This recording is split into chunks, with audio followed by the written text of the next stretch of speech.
Muito bem, queridos. O tema da mensagem, eu acho que você já deve ter visto.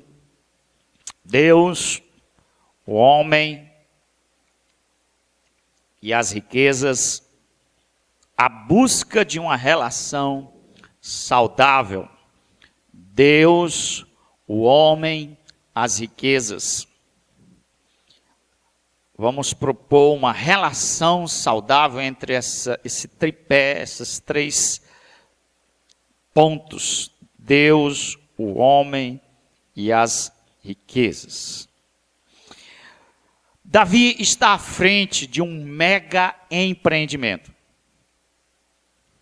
Ele, partindo do seu entusiasmo de um empreendedorista, idealizou, sonhou, imaginou um grande templo para Deus. Uma obra gigantesca, grandiosa, inimaginável em termos de custo, de tempo e de recursos.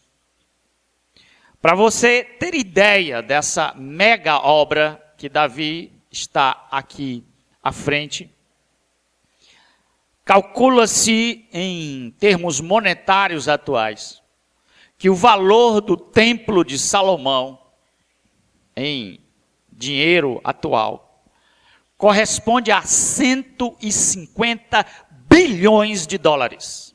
Sim, 150 bilhões de dólares, correspondendo ao nosso dinheiro real, daria 354 bilhões de reais. Que obra grandiosa. Além do valor altíssimo dessa obra, ela custou cerca de 7 anos para ser acabada. Além disso, estima-se também, pelos cálculos dos livros de crônicas, que cerca de 180 mil trabalhadores se revezaram dioturnamente, trabalhando para se levantar essa mega obra sem precedentes. Davi sabe que não poderá executar esse seu sonho. Um profeta enviado por Deus chegou para ele e disse que o seu sonho, o seu desejo de erguer tal obra não poderia se realizar, uma vez que ele era um homem de sangue. Ele também sabe que Salomão, o seu sucessor e filho ao trono de Israel, não possui o carisma, não possui a capacidade e o reconhecimento da própria nação para poder captar recursos para tamanha obra.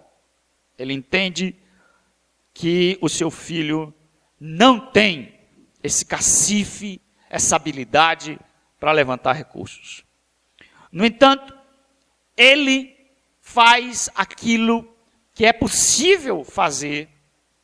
Então, ele consegue, com as plantas, vamos dizer assim, debaixo do braço, de toda a obra idealizada pelo seu coração, com plantas e o projeto em sua mão, ele vai à frente da nação. Ele se põe diante do povo de Israel para levantar os recursos para poder o seu filho executar esta obra. A resposta do povo ao pedido, à solicitação, ao chamamento para poder serem cooperadores desse empreendimento é inimaginável, tanto quanto é inimaginável a construção desse prédio. Assim como não tem precedente essa obra política, religiosa e cultural em Israel, também não tem precedente o que nós lemos, o que nós vemos nesse capítulo. Um povo de um coração liberal, dadivoso, desprendido, desapegado, que em resposta ao pedido de Davi, oferta de uma forma abundante e sem precedente.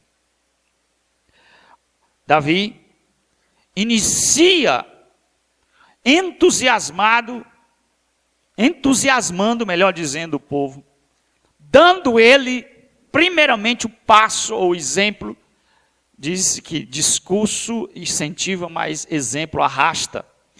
O versículo 3, deixa a Bíblia aberta, do capítulo 29 de Crônicas, diz: e ainda, porque amo a casa de meu Deus, o ouro e a prata particulares que te dou para a casa de meu Deus, afora tudo quanto preparei para o santuário, 3.000 talentos de ouro, do ouro de Ofir, 7.000 talentos de prata purificada para cobrir as paredes das casas. Então Davi inicia dando exemplo.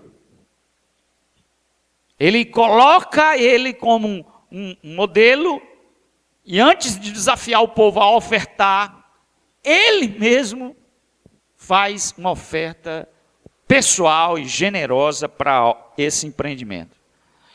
O povo responde àquele apelo de uma forma também imaginável. Olha o versículo 5. Ouro para os objetos de ouro e prata para os de prata e para a obra das mãos do artífice. Quem, pois, está disposto hoje a trazer ofertas liberalmente ao Senhor? Aí olha o versículo 6. Então, os chefes da família, os príncipes das tribos de Israel, os capitães de 100, os de 1000, de 100, até os intendentes sobre as empresas do rei, voluntariamente contribuíram e deram para o serviço da casa de Deus 5.000 talentos de ouro, 10.000 dáricos, 10.000 talentos de prata, 18.000 talentos de bronze e 100.000 talentos de ferro.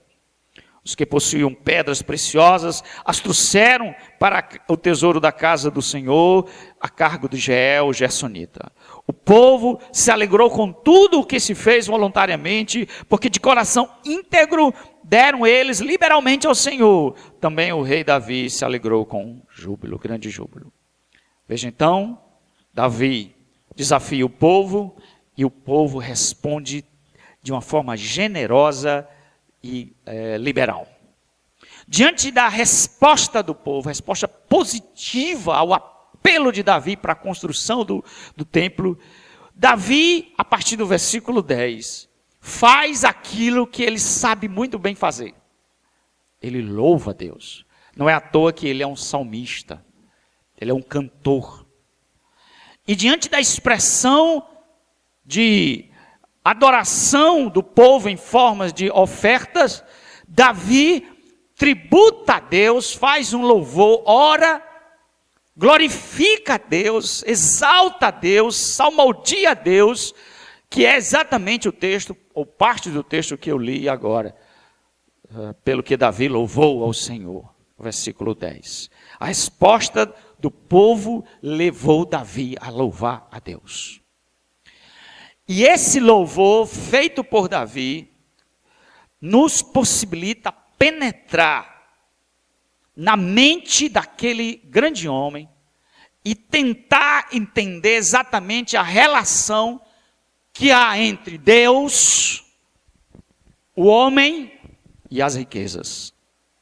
A partir dessa oração, a partir desse louvor, Davi nos concede uma visão de um equilíbrio saudável que essas coisas têm que ter em nossas vidas.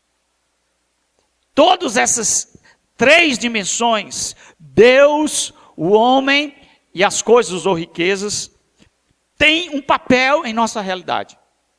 Ela tem um lugar e a relação tem que estar equilibrada e saudável de acordo com a Bíblia.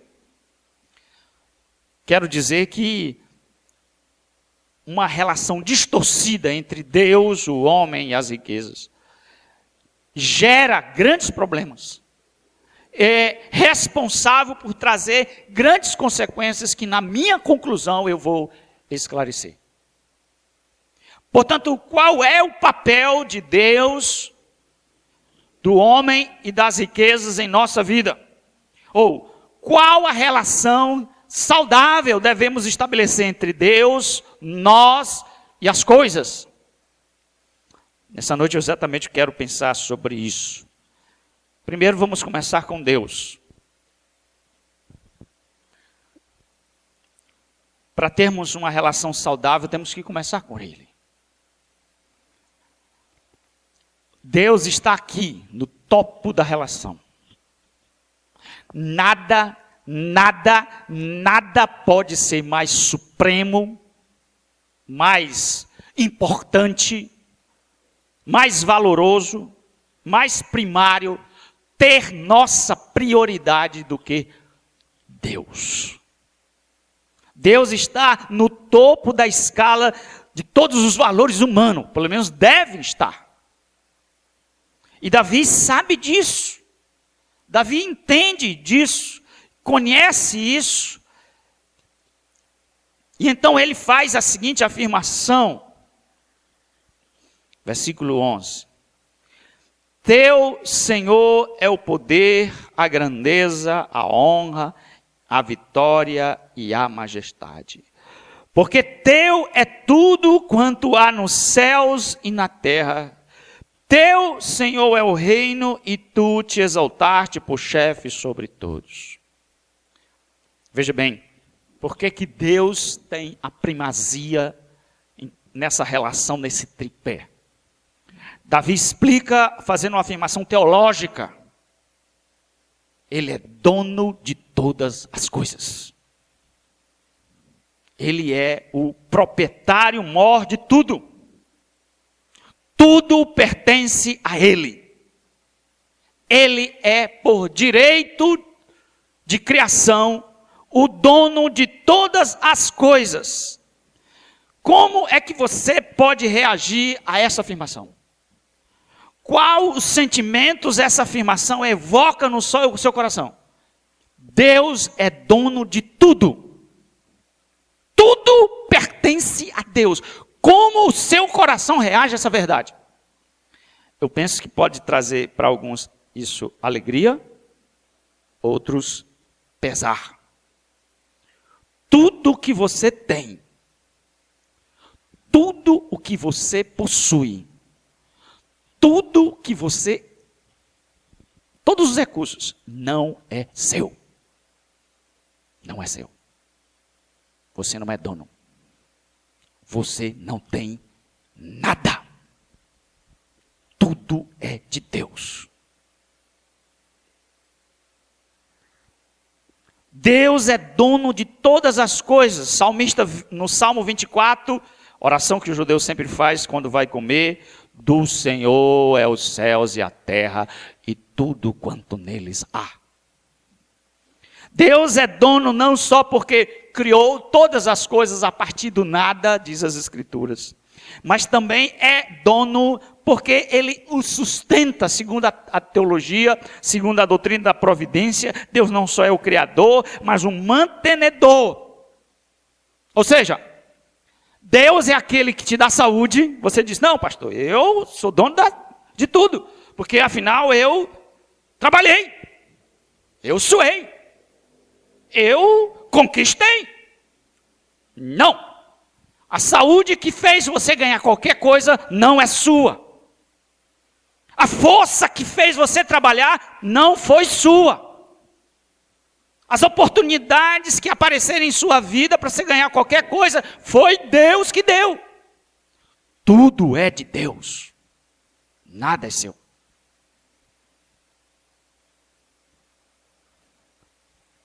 Para termos, portanto, uma relação saudável, nós precisamos ter essa forte convicção em nosso coração. As coisas criadas, das quais nós usamos e utilizamos para o nosso bem-estar, tudo que vem à nossa mão não é nosso, é de Deus. O ar que respiramos, você está tomando de alguém. Deus criou esse ar, não é seu, é Deus. Tudo que você tem e tudo que você é pertence a Deus. Não somos, portanto, donos de nada. Deus é dono de tudo. Jó pensava assim. Jó pensava assim. E essa verdade diante da perda dos nossos bens, das nossas riquezas, da ausência das nossas propriedades, é fundamental para segurar a barra. Quando Jó perdeu tudo, quando Jó se viu pobre de um dia para o outro, foi essa teologia que sustentou Jó.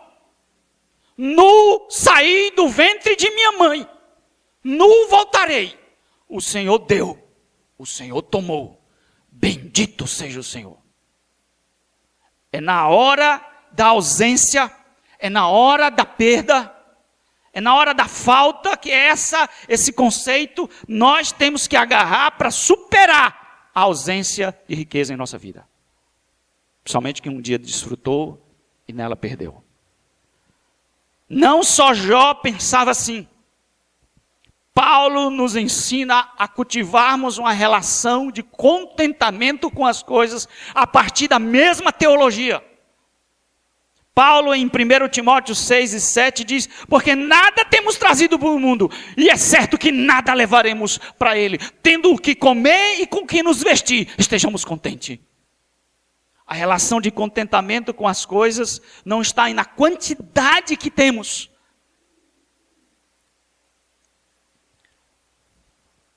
Não só Jó pensava assim, Paulo nos instruía assim, mas o próprio Senhor Jesus ensinou essa verdade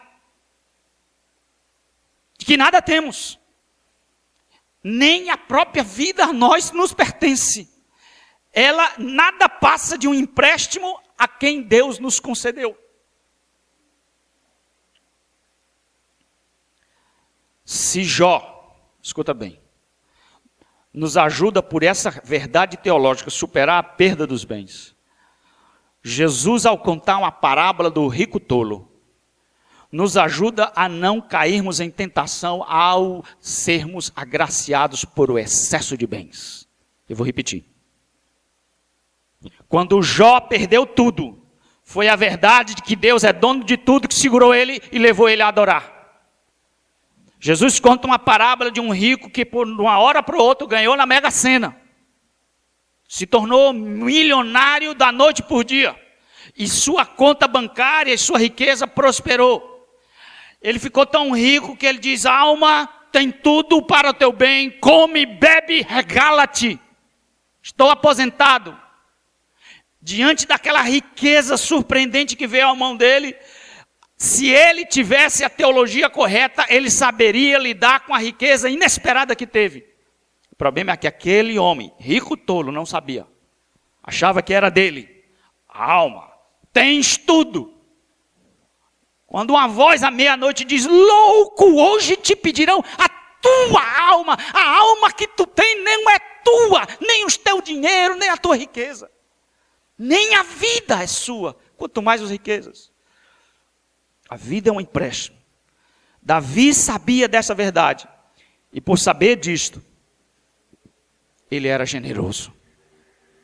O problema de falta de generosidade no coração humano é teológica. Miguel me disse uma vez que o homem estava quase morrendo de Wycliffe. Um pastor, conversando com ele, o cara morre e não morre. Aí ele foi conversar com ele, disse o problema dele é teologia. Disse, você é louco? É. Não conhece a vida, não conhece Deus, teologia. Então não acha que teologia é coisa de seminário acadêmico? O grande problema da nossa vida é falta de uma boa teologia.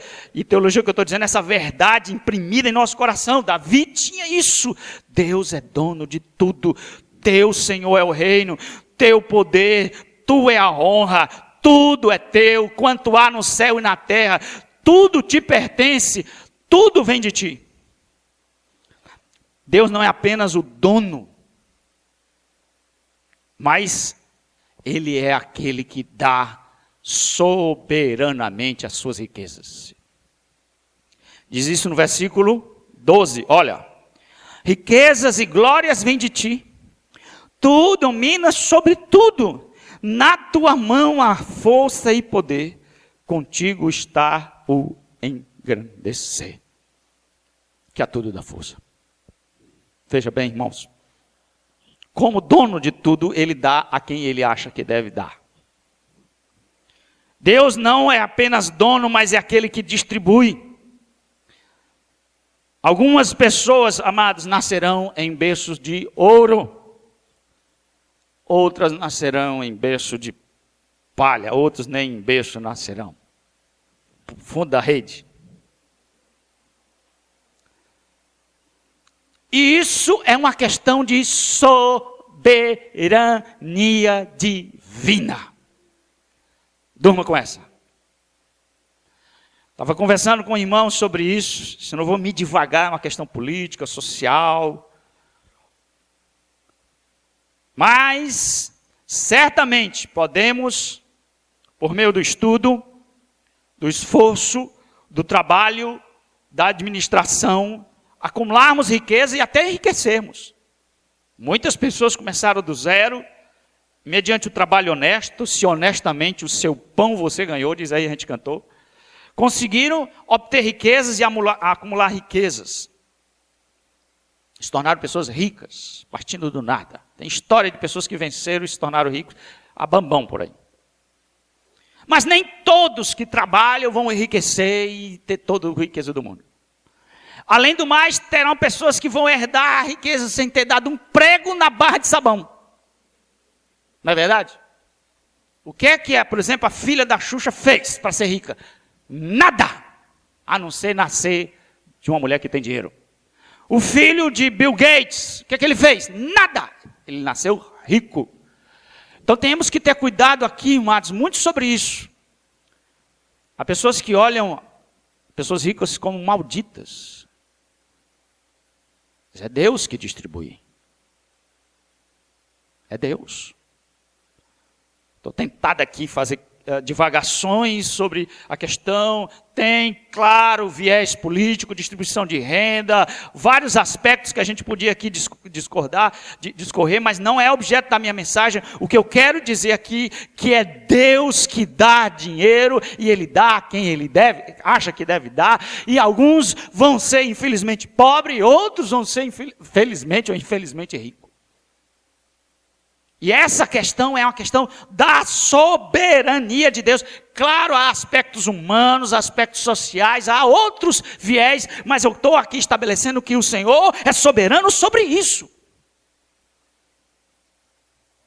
Minha esposa disse uma certa vez que determinadas pessoas tem que ter pouca coisa mesmo, porque não sabem lidar com riqueza. Tem pessoas, é dom, habilidade. Nem todo mundo nasceu para ser proprietário de riquezas. Nem todo.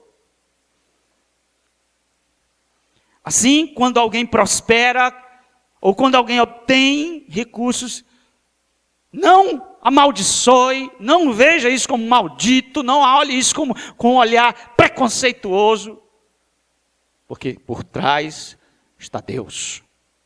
Riquezas e honras vêm de ti. É o Senhor que dá. A tua mão está o poder, contigo está o engrandecer. Se Deus engrandece um e eleva a um ponto alto, é Ele. Ele é Senhor. Davi não tinha uma relação mesquinha com os bens, porque as coisas tinham devido lugar no seu coração. Deus estava no devido lugar no seu coração. Deus ocupava a primazia, porque Ele é o dono de tudo e Ele distribui tudo segundo lhe apraz. Creio que a causa ou a falta de liberalidade, de uma relação saudável com as coisas, começa aí. Há um problema lá no ponto dessa pirâmide, onde Deus não está no centro, Deus não é o Senhor soberano sobre todas as coisas. Deus não é a maior riqueza, Deus não é primário. Portanto, nós temos uma relação distorcida a partir desse momento. O segundo ponto agora da mensagem é o homem. O homem é secundário. O homem ocupa a posição de não protagonista nessa relação. Quem é protagonista é Deus. O homem é coadjuvante. Se Deus é dono de tudo, se Deus é o ser, a maior riqueza, como Davi dizia, o arrimo da minha alma, qual é o papel, ou o meu papel, na dinâmica entre ele e as riquezas? Onde é que eu me encaixo nessa relação? Davi sabia onde ele se encaixava, quem era ele. Olha o versículo 14. Porque quem sou eu e quem é o meu povo para que pudéssemos dar voluntariamente estas coisas? Porque tudo vem de ti, nas tuas mãos tu damos. Porque somos estranhos diante de ti, e peregrinos como todos os nossos pais. Como a sombra são os nossos dias sobre a terra, e não temos permanência. Pensemos agora, amados, na nossa posição, no nosso papel nessa relação entre Deus e as coisas. Somos secundários. Deus é primário e nós somos secundários. Isso diz respeito a muitas coisas. Primeiro, Davi, entendendo essa relação, sabe que Deus não está carente de nada. Deus não é um Deus carente. Ele tem essa completa noção quando diz: quem sou eu? E quem é o meu povo para que pudéssemos dar? Quando nós estamos nessa relação de dar e receber, podemos cair na falácia terrível de acharmos que somos alguma coisa porque damos. A relação muitas vezes é assim: se eu estou dando a alguém, é porque eu sou bom, melhor do que aquele. Eu sou em relação a ele, ou estou em relação à pessoa que estou dando na posição superior. Porque eu estou dando. Então, pode ser que esse pensamento contamine a relação entre eu e Deus, no processo de doar, de ofertar. Porque assim como pode ser que eu, por ter, dou àquele que não tem, eu acho que quando estou dando a Deus, eu estou dando porque Deus precisa. Porque quando eu dou para alguém uma esmola, ou oferto para um irmão que está passando necessidade, é porque ele não tem. Assim eu posso entender e cair na ideia de que, ao trazer uma oferta, ao ser uma pessoa que traz algum tipo de oferta para Deus, posso achar que eu estou dando para Deus. E que Deus é um Deus carente, é um Deus que está precisando. Deus não precisa de nada. Amém? Deus não precisa de nada. Deus não tem carência nenhuma. Deus não sofre de nenhum tipo de carência emocional, existencial. Deus é absoluto. O homem não somente deve a Deus, precisa ofertar, não porque Deus precisa. Deus não é um ser dependente. Essa relação, essa visão medíocre da grandeza de Deus é terrível.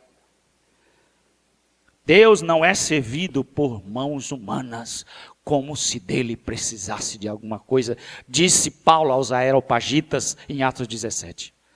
Deus não é servido por você, no sentido de que ao fazermos alguma coisa, Deus está ganhando alguma coisa, acrescentamos a ele alguma coisa, porque se Deus está precisando, venha, entrega a sua vida a Cristo, porque Deus está precisando de você. Que história é essa? De onde é que você se viu? Deus não precisa de nada. Deus não precisa de nada. Uma vez, amados, eu estava na Pindaíba e o meu carro estava assim, carente de gasolina. Como só o carro da Baby Consuelo anda sem gasolina, né? Que ela disse isso. Disse que quando ela se converteu, o carro dela andava sem gasolina. Mas o meu não anda sem gasolina. E então, de repente, o Mateus abriu a carteira e me deu dinheiro gasolina.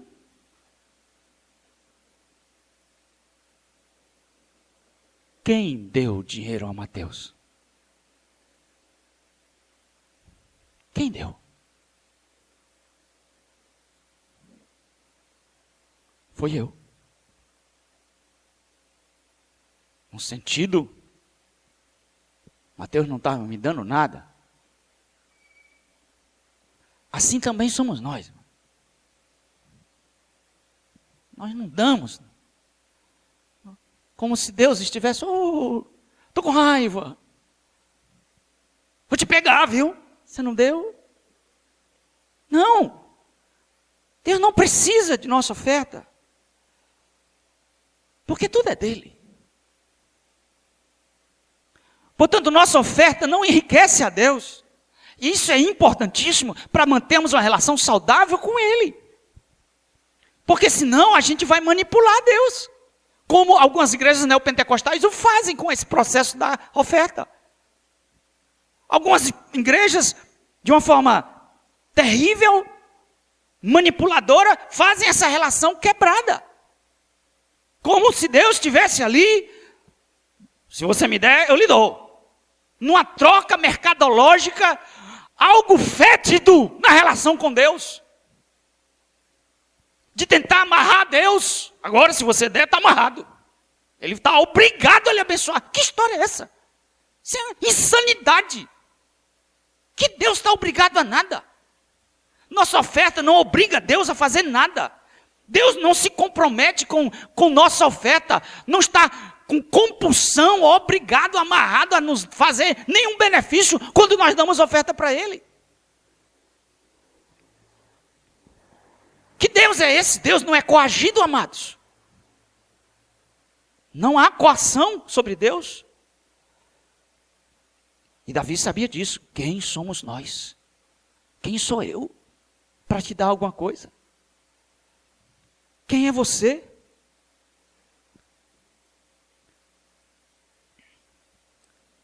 Esse senso, amado, de miserabilidade tem que estar no nosso coração. Davi, em Salmo 40, finalzinho, ele diz assim: eu sou pobre e necessitado, mas o Senhor cuida de mim. Aí você diz assim: Davi está ficando louco. O cara que dá uma oferta dessa aqui, 3.000 talentos de ouro. Um homem de uma riqueza inimaginável. O rei de Israel, a maior naquela época era a maior potência do mundo, era os Estados Unidos. Aí o cara diz: eu sou pobre e necessitado. Davi não era pobre. Se uma coisa que Davi era rico, e muito rico. Mas ele não era tomado por esse tipo de relação. Eu não tenho nada, eu sou pobre e necessitado. Eu sou pobre. Esse senso de miséria, esse senso de dependência. Bem-aventurados os pobres ou os humildes de espírito. Por isso que Davi é chamado homem segundo o coração de Deus. A riqueza não tomou conta do seu coração. Essa consciência da pequenez, esse senso de humilhação de Davi é tremendo. Esse senso foi tomado porque Davi conhecia a majestade de Deus. E aqui, amados, quando é teológico, é causa e efeito. Quando nós nos deparamos com a riqueza, com a grandeza, com a majestade de Deus, isso traz para o nosso coração um senso de humilhação devastador. Orgulho é fulminado. Quando Davi disse: teu Senhor reino, tu te exaltaste, todas as coisas vêm de ti. Esse senso da grandeza de Deus leva Davi a se sentir humilhado. E é isso que nós precisamos. Só tem coração orgulhoso, só existe arrogância e pedância, porque não existe uma visão correta da glória de Deus. Porque toda vez que Deus se revela a um coração pecador, na sua majestade, isso traz um efeito humilhante sobre o coração humano.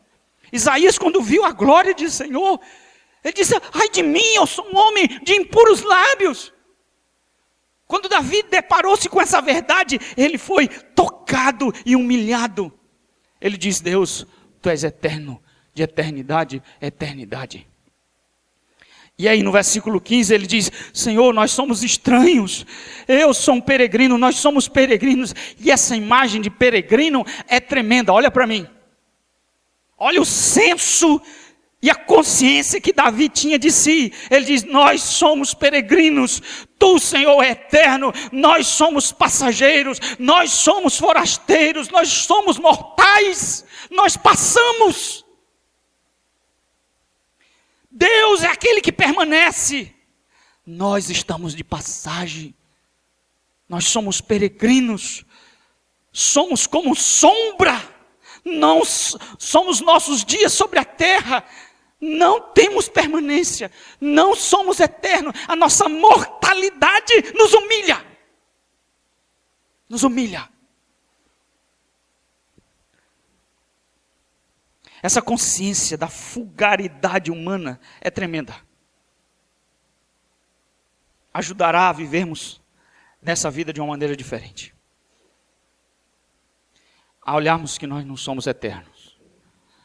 Ao sabermos que estamos de passagem, que nossa pátria não é aqui. A gente não vai ter uma relação doentia com as coisas desse mundo. Não. Essas coisas não vão tomar o nosso coração.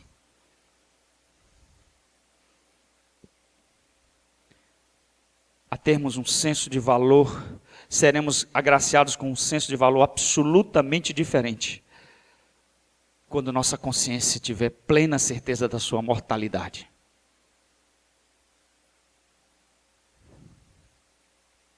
Saberemos viver nessa vida, a partir dessa verdade. Amado, olha para mim. Não faça raízes aqui. Não crie raízes aqui. Não crie. Há um hino do cantor cristão que eu amo muito, chamado Saudade. Diz assim: da minha pátria, longe estou, bem longe, triste eu estou. Eu tenho de Jesus saudade.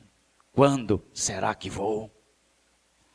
Passarinhos, belas flores querem me cercar. Oh, vão, terríveis pensamentos.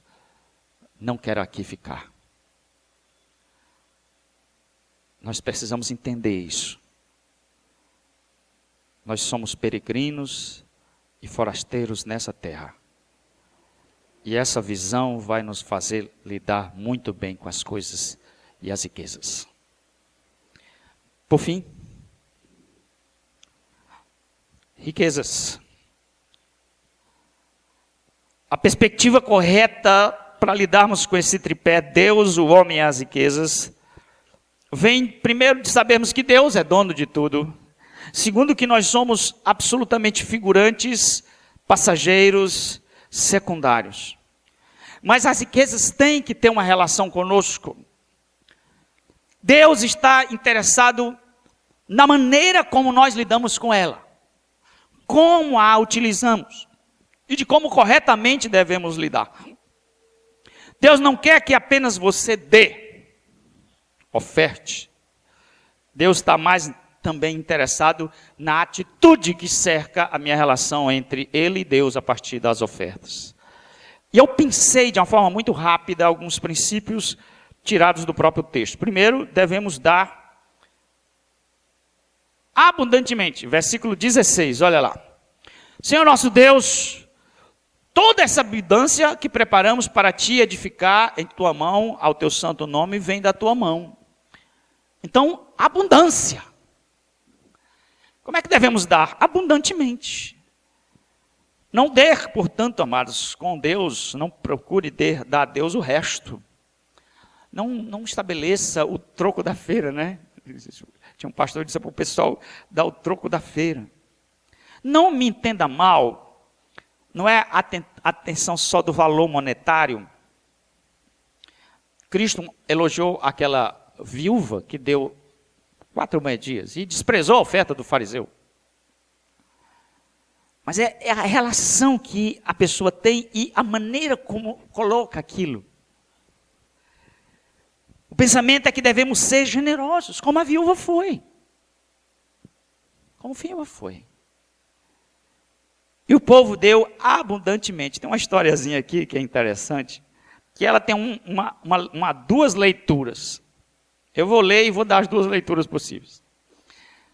Diz que as notas se encontraram, as notas de 100, de 50, de 20, de 10 e de 5. Imagina aqui uma assembleia dessas notas. Aí uma foi conversando onde é que estavam passando. Diz que a nota de 100 e de 50 diz, olhe, eu só circulo nas altas, né, nos bolsos, nos banquetes, nos aeroportos, toda empabulada. Aí a nota de 10 e de 5 diz assim, eu estou lá no supermercado, passa ali pela prefeitura, escorrego ali na Feira Livre. Aí a nota de 2 foi dizer, onde é que você anda? Aí, eu só vivo nos ofertórios da igreja. Só vivo nos ofertórios da igreja. Tem duas leituras. Alguém pode ler e dizer assim, bem-aventurado aquele irmãozinho que só tem R$2 para dar, louvado seja o Senhor. Amém, irmãos? Então, louvado seja o Senhor. Às vezes, R$2 na mão de alguém pode ser uma fortuna. Não é? Mas tem outra leitura. Pode ser aquele que R$2 não é nada. Não tem nenhum valor. A atitude é isso aí. É o que sobrou. Devemos dar também voluntariamente. Olha o versículo 17. Bem sei, meu Deus, que tu provas os corações e que da sinceridade te agradas. Eu também, na sinceridade do meu coração, dei voluntariamente. Oferta voluntária é a palavra que mais se repete aqui. Portanto, nós não podemos coagir, obrigar, forçar ninguém a ofertar nada. Porque o espírito da oferta é voluntária. Deus não forçou, Deus não força, Deus não coage. A oferta não pode ser entendida como algo fardo, pesado. Aí dá a nota de R$50, a imprensa pobre da nota, quase ela grita. A cara nada. Quando você, deixa eu dar um conselho aqui, irmão. Você receber seu ordenado, seu salário, você que é crente, fruto do seu suor, faça um ato de louvor a Deus. Louve a Deus. Tenha uma relação de louvor a Deus. E então oferte aquilo que seu coração estiver disposto. Seja grato. Terceiro, devemos dar com alegria. A Bíblia diz que Deus ama a quem dá com alegria. No versículo 17, esse pensamento está lá. Deixa eu ver se é no versículo 17 ou não. Onde é que eu achei? 17 mesmo. Diz lá, acabo de ver com alegria que teu povo que se acha aqui te faz voluntariamente. Então, o povo dava com sorriso. O povo doava com satisfação. E por fim, devemos dar constantemente. Olha o versículo 18. Senhor, Deus de nossos pais, Abraão, Isaque e Israel, conserva para sempre no coração do teu povo estas disposições e pensamentos. Inclina-lhe o coração para contigo. Oh, coisa linda. Senhor, que isso não seja um arrombo. Que essa atitude tão desprendida, tão voluntária, tão maravilhosa de ofertar, de se desapegar com as relações, não seja algo pontual. Não seja apenas aqui. Não, Senhor, conserva, mantém, Senhor, esse tipo de postura, quando não estiver, quando a ausência bater, que eles não possam ser tentados a mudar os seus princípios, quando a abundância chegar, que também eles não possam ser alterados por isso. que eles não possam estar sujeitos à questão de ter ou não ter, mas que seja um princípio permanente em seu coração. Conserva, Senhor, a disposição do teu povo, que não seja só agora, mas que seja permanente, permanente. Queria fazer algumas conclusões, amados, para encerrarmos. 4. São conclusões. Primeiro, reconhecemos que vivemos hoje onde muitas igrejas fazem mau uso ou abuso sobre a questão de finanças e acabam por tornar essa questão extremamente delicada e difícil de se tratar em púlpitos sérios. Mas o abuso, o mau uso, não invalida a realidade de que precisamos de recursos, de que igrejas sérias e saudáveis carecem de recursos, e que sem esses recursos elas não podem caminhar. Dinheiro não cai do céu, oferta não vem por anjos, é o povo que deve doar, e deve doar com coração voluntário, liberal, abundante e alegre. Segunda implicação, escute bem. Deus é para ser adorado. Pessoas é para serem amadas. E coisas são para ser usadas. Vou repetir. Deus é para ser adorado. Pessoas é para serem amadas. E coisas são para ser usadas. Modificar essa relação é terrível. O desequilíbrio gera vários problemas pecaminosos. Se você é infiel, é porque há um desequilíbrio nessa relação. Se você é uma pessoa avarenta, é porque está um desequilíbrio nessa relação. Se você é uma pessoa materialista, é porque essa relação está em desequilíbrio em seu coração. Se você é um consumista voraz, compulsivo, é porque essa relação está distorcida. Se você vive endividado, é porque você está com essa relação com problema. Deus, o homem e as coisas, assim devem estar na nossa vida. Deus aqui, o homem aqui, as coisas aqui. Não ame, não adore as coisas, as riquezas. Use para a glória de Deus. Terceira aplicação, tenho absoluta certeza que as pessoas que possuem em seu coração esses pensamentos são bem-aventuradas. Que pensamentos esses de Davi? Eu tenho certeza que há entre nós pessoas que tenham esse sentimento. Essa atitude para com as coisas dessa maneira. Aí você diz, não vejo ela com o carro do ano, Corolla. Que imbecilidade. O ato de ser assim já é uma bem-aventurança.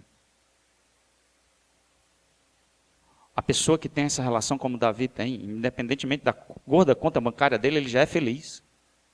Isso é a felicidade. Isso é a alegria. Alguém que tem uma relação tão maravilhosa com as riquezas, onde as riquezas têm o seu papel correto, essa pessoa é feliz, é bem-aventurada. Não é porque ela tem ou não tem coisa. É porque o ato em si é uma bênção. Mas para as pessoas que não aprenderam, nunca é tarde. Nunca é tarde. O dinheiro tem, desgraçadamente, escravizado muitos cristãos. Mas quando aprendemos a usá-lo segundo os ensinos da Bíblia, o dinheiro torna-se uma bênção e um instrumento para a glória de Deus. Que Deus possa lhe abençoar. Que você possa ter uma relação correta entre Deus, você e as riquezas.